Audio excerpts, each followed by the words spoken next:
చూడండి ఫ్రెండ్స్, ఇప్పుడు కూడా నేను ఎన్ని ప్రదేశాలు తిరిగాను, ఎన్నో అద్భుతాలు చూశాను, ఎన్నో ఆనందాలు చూశాను. దేశ విదేశాల్లో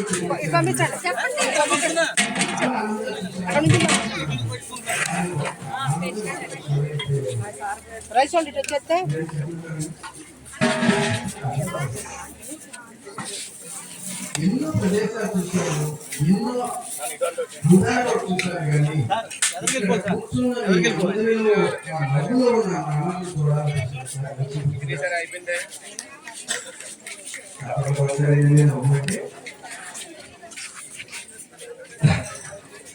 ఏబిసిడి ఈ అంటే అయిపోయాడు. ఈ సృష్టిలో ఎన్ని అందాలున్నా నవ్వును మించి నవ్వలేదు. పసిపాప భోజనము ఆ పక్క నుంచి చిరునవ్వు ఎలా ఉంది చెప్తారా? ఎలా ఉంది ఫుడ్? ఎలా ఉంది ఫుడ్? ఎలా ఉంది? సింపుల్గా ఎలా ఉంది ఫుడ్? ఎలా ఉంది? ఏదో పూజలు పురస్కారాలు ప్రార్థనలు చెప్పాలి. ముందుగా నమ్మకం ఏ అవసరం కూడా వస్తుంది. అంత అద్భుతమైన ప్రతి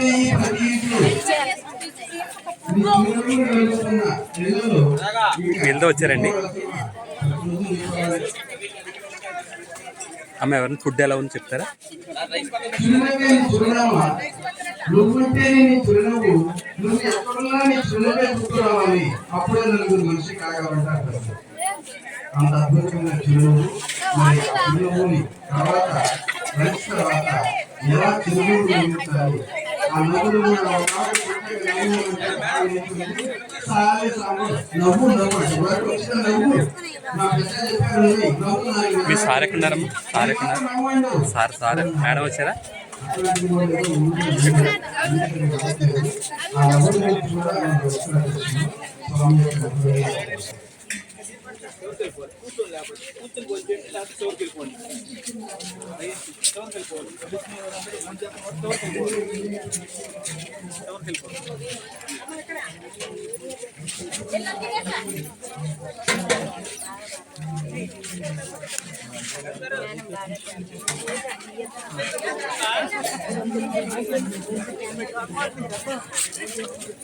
ఫుడ్ ఎలా ఉంది సార్? బాగుంది. ఎక్కడి నుంచి వచ్చారు? కొంటిమిల్లి అండి. రోజు వస్తున్నారా సార్? ఇదే ఫస్ట్ టైమా? లాస్ట్ ఇయర్ వచ్చారా సార్? ఓకే. ఇక్కడ ఎలా ఉంది సార్? అక్కడ ధ్యానం ఎలా ఉంది? ఫుడ్ ఎలా ఉంది? మీ పేరు? శంకర్రావు గారు. Okay okay sir, thank you sir.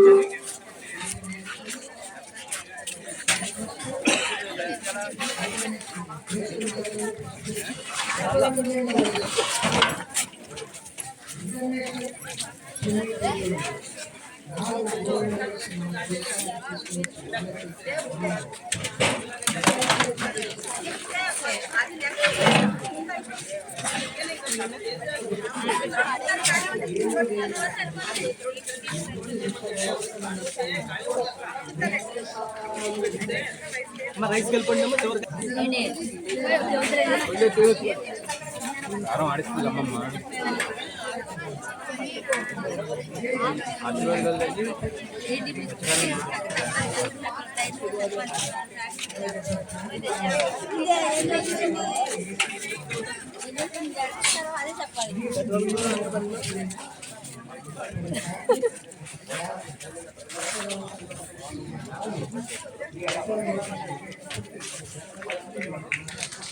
ఉన్నటువంటి వ్యక్తి హత్యలు కూడా చేసుకోవచ్చు.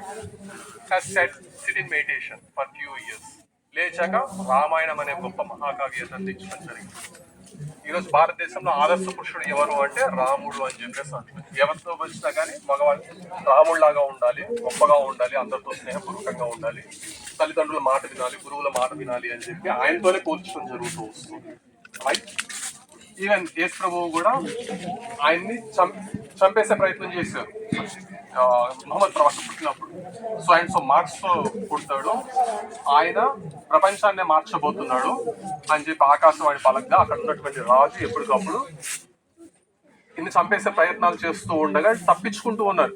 మహమ్మద్ ప్రవక్త ఎప్పుడు చదువుకున్నది కాదు, తిరుగుతూ వచ్చాడు, అమ్మాయి చంపేస్తారేమో అని చెప్పి దాస్తూ పెంచుతూ వచ్చారు, ఎప్పుడు చదువుకోవాలి. కానీ ఆయన కొన్నాళ్ళు ధ్యానం చేసిన తర్వాత one fine day when he woke up ఆయన ఖురాన్ని ఉచ్చరించడం జరిగింది. అండ్ ఈ రోజు ప్రపంచవ్యాప్తంగా అత్యధికంగా నమాజ్ పఠనం జరుగుతూ ఉంది. ఆయన చనిపోయాక 300 సంవత్సరాలు ఖురాన్ని లిఖించారు, అప్పటి వరకు వల్ల వేయిస్తూ వచ్చారు ఆయన.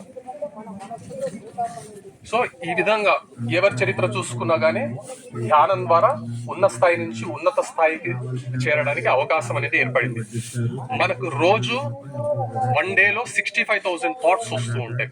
యూజువల్లీ మన క్లాస్ లో పాఠం జరిగేటప్పుడు ఏమవుతూ ఉంటుందంటే బోల్డ్ అనే ఆలోచనలు వస్తూ ఉండి కాన్సన్ట్రేషన్ అనేది క్లాస్ లో పెట్టే అవకాశం పోతూ వస్తుంది. మనకు అనిపిస్తూ ఉంటుంది ఒకసారి ప్రశ్నపత్రం చదవగానే అన్ని వచ్చినట్టే ఉంటాయి, కానీ we are not able to write. అన్నిటికీ సమాధానాలు ఇచ్చే పరిస్థితిలో ఉండం, రాసేటప్పుడు మర్చిపోతూ వస్తాం. Because lack of concentration while we are listening. అదే పాఠం శ్రద్ధగా విన్నామనుకోండి, it will last for long time. ఎక్కువసార్లు చదవాల్సిన అవసరం కూడా ఉండదు. ఆ శ్రద్ధ లేకపోవడం వల్ల మనకి ఇవన్నీ జరుగుతున్నాయి. ఎందుకు అంటే 65,000 థాట్స్ అనేవి రన్ అవుతూ మనం డిస్టర్బ్ చేస్తుంటాయి. ఎప్పుడైతే మనం రోజు 10 నుంచి 15 నిమిషాలు మార్నింగ్ అండ్ సాయంత్రం ధ్యానం చేస్తూ ఉంటామో ఈ అనవసరమైనటువంటి ఆలోచనలు ఏవైతే ఉన్నాయో అవన్నీ కట్ అయిపోయి మనకి చదువు పట్ల శ్రద్ధ పెరుగుతుంది. అండ్ నాట్ ఓన్లీ దట్, ధ్యానం అనేది స్పోర్ట్స్ బాగా ఆడడానికి కూడా ఉపయోగపడుతుంది. మీరు ఏ స్పోర్ట్స్ చూసుకున్నా కానీ వాళ్ళ కోచ్ ఎవరైతే ఉంటారో వెళ్లే ముందు, బరిలో దిగే ముందు they will ask them to do meditate for 5 to 10 minutes. Even martial arts లో కానీ any fight form, China and Japan లో చూసుకుంటా ఈ ధ్యానం అనేది ఖచ్చితంగా భాగం. ఫైట్ ఫామ్ లో ధ్యానం చేయించాక ఫైటింగ్ చేయిస్తారు అక్కడ. సో ధ్యానం అనేది ఆటలు బాగా ఆడడానికి కూడా ఉపయోగపడుతుంది. మోర్ ఓవర్ హెల్త్, ఇంతకు సార్ అన్నారు మీకు ఏ అనారోగ్య సమస్యలు రావు అని చెప్పి. హౌ ఇట్ వర్క్స్, మనం ఎప్పుడైతే ధ్యానం చేస్తూ ఉంటామో అనవసరమైనటువంటి ఆలోచనలు కట్ అవుతూ వస్తాయని చెప్పాం. మనకు వచ్చే రోగాల్లో మోస్ట్ ఆఫ్ ద అంటే 90% of the things are psychosomatic disorders. అంటే మన మానసిక స్థితి బాగోలేనప్పుడు వచ్చేటువంటి రోగాలే 90% మనకు ఉన్నాయి. ఎప్పుడైతే మనం ధ్యానం చేస్తూ ఉంటామో మనకు అనవసరమైనటువంటి ఆలోచనలని ఉండవు. లైక్ ఎమోషన్స్, నెగిటివ్ ఎమోషన్స్, సినిమాలు చూస్తాం, సీరియల్స్ చూస్తూ ఉంటాం, లేదా ఫ్రెండ్స్ తో కొట్లాడటం, సంథింగ్ ఎనీ హౌ గేమ్స్ ఆడేటప్పుడు ఫైట్ చేస్తూ ఉంటాం. Listen don't get diverted. Okay, ఒక 10 నిమిషాలే ఉంది, టైం లేదు అని చెప్పి సార్ అన్నప్పటికీ మీకోసం ఇచ్చారు, స్టూడెంట్స్కి ఉపయోగపడుతుంది అని చెప్పి సార్ కూడా వచ్చి కూర్చున్నారు మీతో పాటుగా. ఫోకస్ ఒక 5 minutes ఫోకస్ చేయండి. ఉన్నారు కరెక్టా? నిజమేనా లేదా? It's okay, fine madam.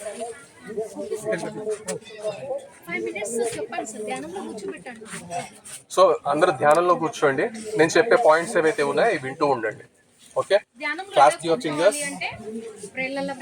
ఇలా చేశారండి సార్, చేయించారు. పాదాలు అలా చేసుకోవడం వల్ల అడ్వాంటేజ్ ఉంది సార్. లెఫ్ట్ దానిపైన రైట్ వల్ల కళ్ళు 2 మూసుకుందాం, ప్రేళ్ళలో ప్రేళ్ళు పెట్టుకుందాం, పాదాలు 2 క్రాస్ చేసుకుందాం, పాదాలు 2 క్రాస్ చేసుకుందాం, మెలకేసుకుందాం. ఓకే, శ్వాస మీదనే ధ్యాస పెడదాం. శ్వాస అంటే ఏంటి? లోపలికి పీలుస్తున్న గాలి, బయటికి వదులుతున్న గాలిని గమనిస్తూ ఉండడమే ధ్యానం అంటే. ఇంకేమి చేయరాదు, ఆలోచనలు వస్తాయి, ఆలోచనలు కట్ చేస్తూ శ్వాస మీదనే ధ్యాస పెడదాం. కళ్ళు తెరవద్దు నాన్న, ఓన్లీ 5 minutes. కళ్ళు ముయ్యి, close your eyes, only 5 minutes. దయచేసి కళ్ళు తెరవరాదు.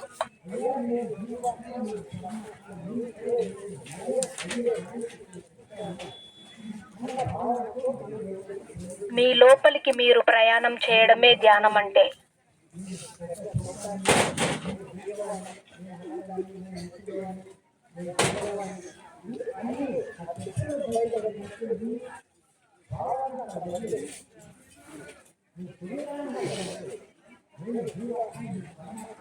మరి ఇలా చిన్నప్పటి నుండే ధ్యానం చేయడం ద్వారా మనలో ఎంతో అవేర్నెస్ పెరుగుతుంది. ప్రతి సబ్జెక్ట్ మీద మీకు ఎంతో శ్రద్ధ వస్తుంది. ఏది అయితే మీకు మ్యాథమెటిక్స్ కానీ ఫిజిక్స్ కానీ ఏదైతే అర్థం కాదో అది మీకు అర్థం అవుతుంది.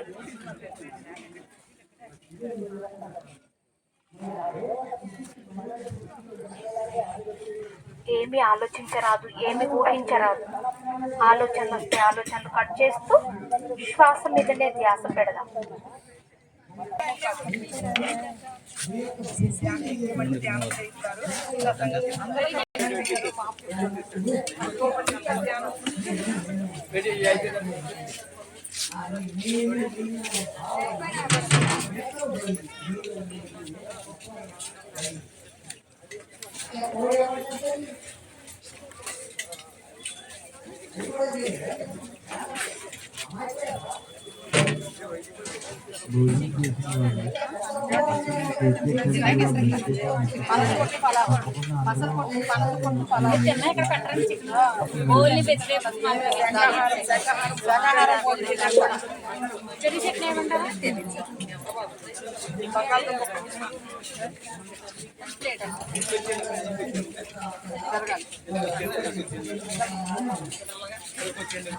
అన్నం పెట్టించుకెళ్ళండి.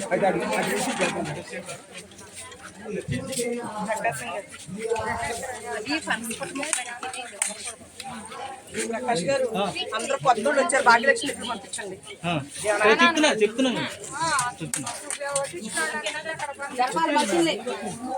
వాళ్ళే లేటు చివరెవరో జరపాలి.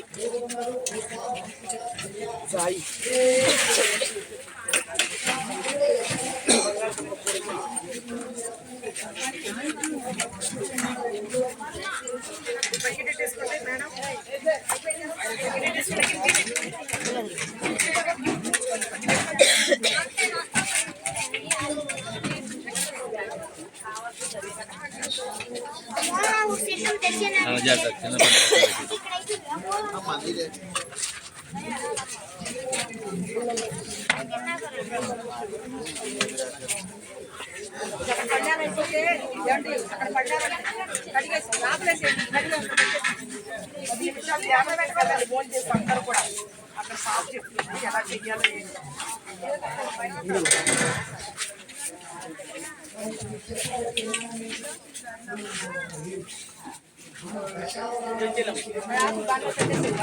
పెట్టేసి అక్కడ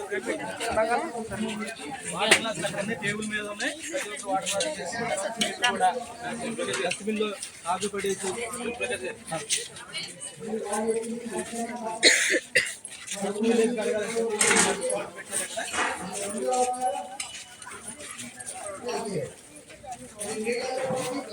అందరూ ఎత్తుకెళ్ళండి.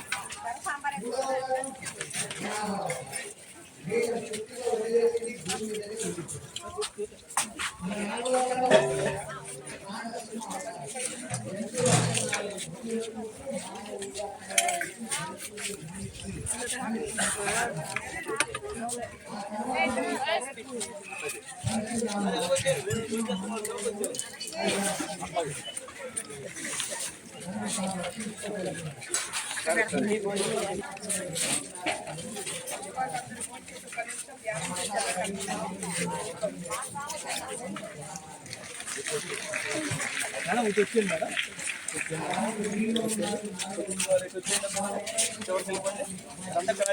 వాటర్ గ్లాస్ వాటర్ గ్లాస్ తెచ్చుకోండి. వాటర్ గ్లాస్ తెచ్చుకోండి. చిన్నతనంలో ప్లేట్ పెట్టి అక్కడ కడిగేది.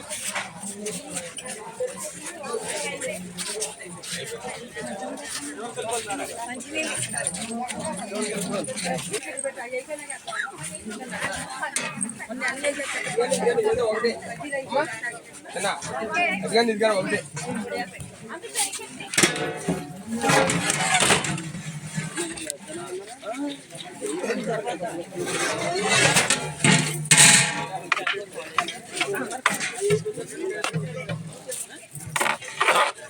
హైవే అక్కడ డబ్బాలు కూడా ఎవరన్నా ఉన్నారా? పారేసే కాడ. ఏంటమ్మా ఇది? పనసపొట్టు పలావ్ అండి. రైస్. రైస్ అట్ట